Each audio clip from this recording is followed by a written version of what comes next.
Beauty. Home. Understanding. Diverse. Smile. Life.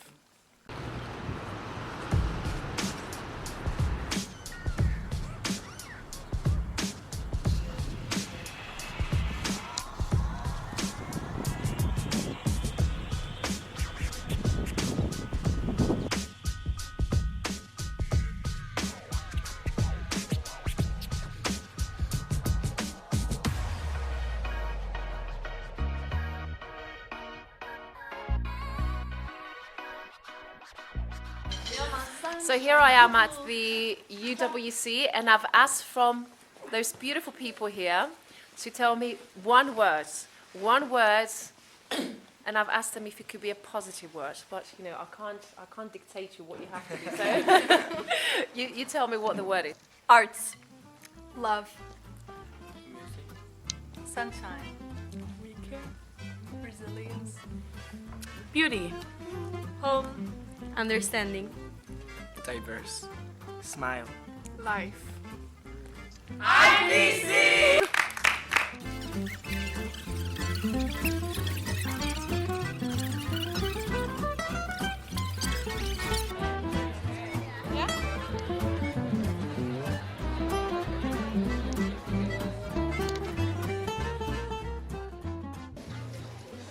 Dear dreamers and peacemakers, on Valentine's Eve at the opening ceremony of the International Peace Conference 2020, I saw Sarah dancing blissfully and serenely on an engraved floor that dated back in 1671.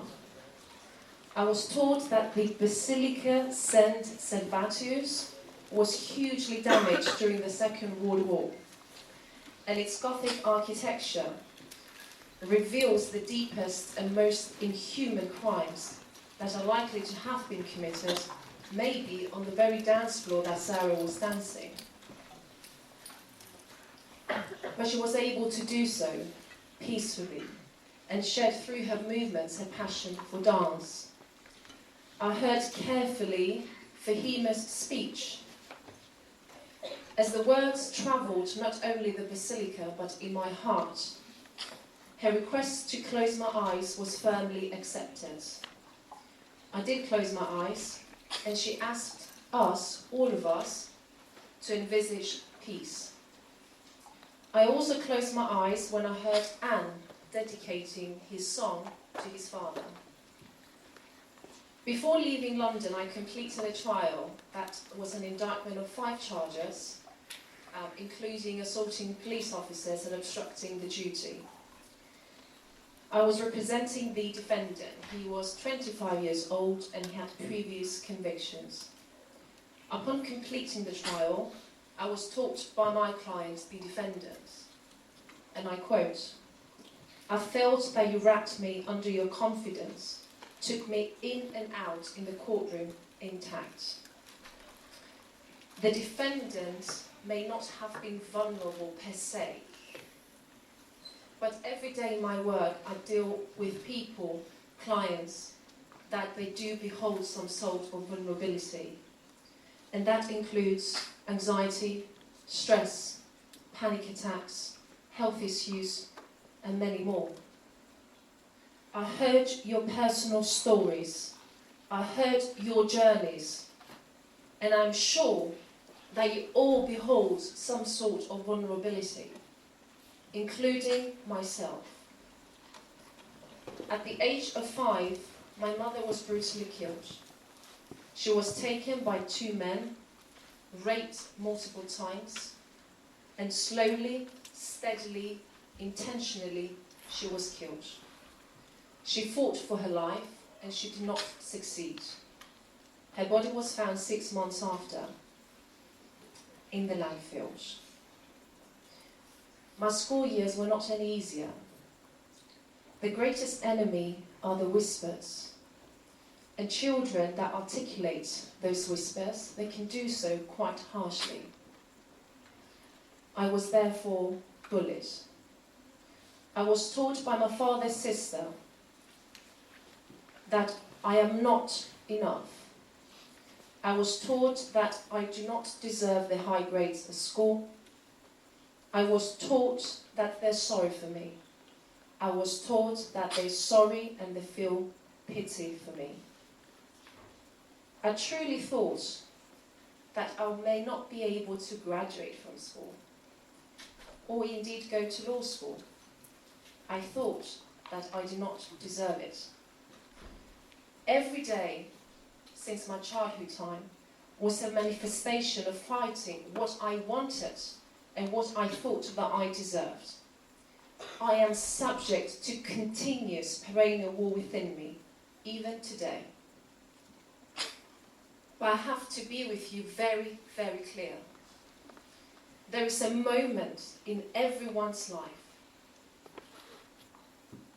that you choose to say the great yes or the great no.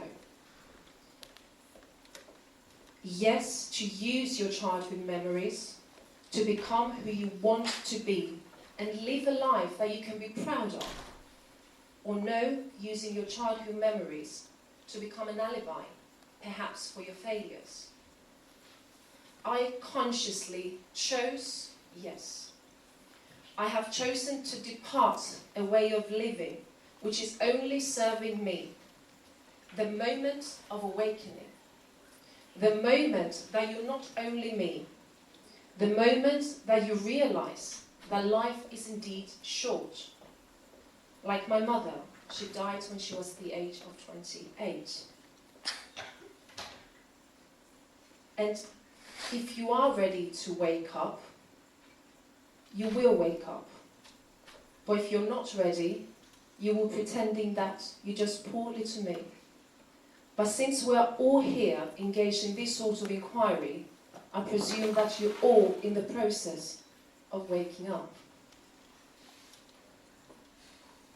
And since you are all here in the process of waking up and finding who you really are and what you really want to do, this is what the whole universe is doing, what we call here and now. And here now, at the International Peace Conference, you have instructed me to answer to the question whether peace is a utopia.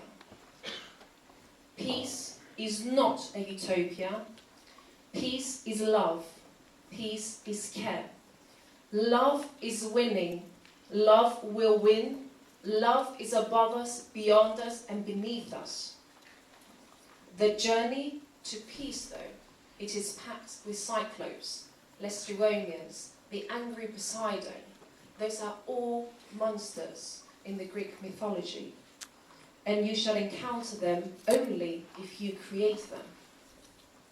I have seen this in my job as an international human rights lawyer. But what are human rights and how closely related are they to peace? Human rights are the basic rights and freedoms that belong to every person in the world from birth to death. They apply regardless of where you're from, what you believe, and how you choose to live your life. This is a definition that was given to me when I was studying for my law degree back in 2006.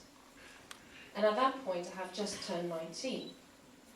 I believe that defining human rights is like trying to bite on your own teeth, such as, for example, right to life. The 19-year-old me thought everyone has a right to life. Freedom of speech. Why can I not say what I want and believe? Freedom of love. 19-year-old me. Love all the way. What's the problem with love? With time, I realized that every right does not exist autonomously. They're formed to protect what is plainly basic, but nevertheless catalytic on our being as humanity. Human rights violations existed from ancient time till today. For example, perhaps not a myth, the Trojan War in medieval Europe and the legal codes which had an exceptional high standard. Medieval judges could find an accused party guilty and they needed to have either a confession or testimony of 2 eyewitnesses for the crime. If there was much of circumstantial evidence means that you may not have a confession, you may not have an eyewitness, but the circumstances accumulated together may direct towards that point. So if there were much of circumstantial evidence, that may have indicated guilt. But not eyewitnesses, or only one eyewitness, the judges in the medieval times were not able to reach a guilty plea. Now in these cases, what the medieval judges would do is that they would authorize torture to compel a confession. And this crime that I'm referring to, it is the special crime at that time, of witchcraft. Closer to our time, in 2004, the world was shocked by the sight of photos of torture conducted by the US soldiers at the Abu Ghraib prison in Iraq. News stories revealed that British soldiers were tortured Iraqi prisoners, and that US forces had tortured prisoners in Afghanistan and at the US military base at Guantanamo Bay. Cuba torture was formally abolished by the European governments in the 19th century. Leading towards modernity, the media, including social media and internet division work, which is predominantly based on freedom of expression, hate speech has not yet received an international...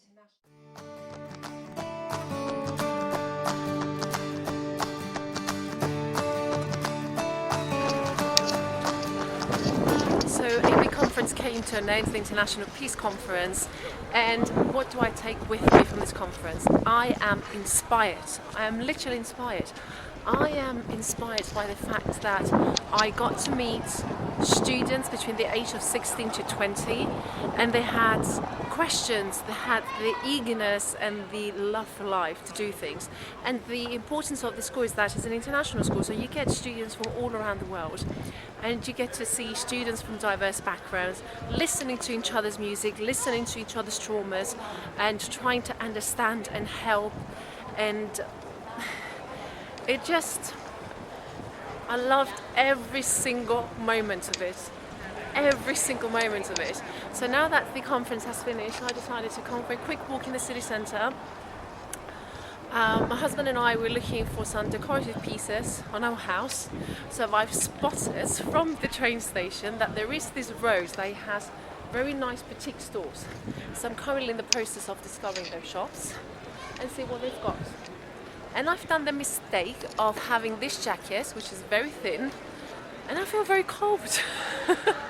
So I want to go and find myself a nice warm jacket. So let's see if I get one.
Morning from Geneva. So yesterday I was in Brussels. I didn't get an opportunity to film much there. It was just literally less than a day, and I had a couple of meetings, so I've been kind of running around Brussels to get to meetings on time. But I arrived last night at Geneva, and I met with a friend, so we had Ethiopian food, which I never tried before, so I was really excited about that. So today I've got the Human Rights Summit I'm attending here in Geneva, and it's about 6 o'clock in the morning, London time, 7 o'clock in the morning, Swiss time. So before going to the summit, I just thought to come to the lake, and I am so grateful that I can see this and I'm able to share this with you. and it's just about before Geneva wakes up, so I can hear some of the cars going past, but it's Geneva trying to wake up, including myself. So yeah, I'm just going to walk a bit more, and then I'm just going to go and get ready for the conference. But look at this.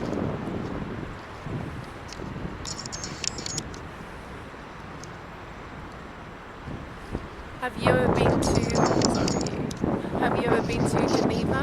I would love to hear from you. I don't have the opportunity to explore a lot of Geneva actually, so just about walking around the city centre and going to the lake. That's just about what I'm able to do.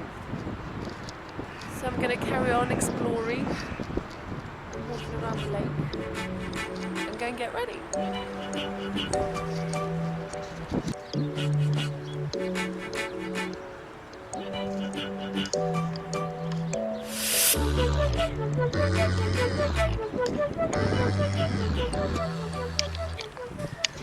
So I've been looking for a cafeteria to have a cappuccino and a croissant before going back to get ready for the summit. So they told me that I had to cross the bridge, and there is this place somewhere here. Where is it? I think I found it. Yeah, I think it's this one here. And it smells really good actually.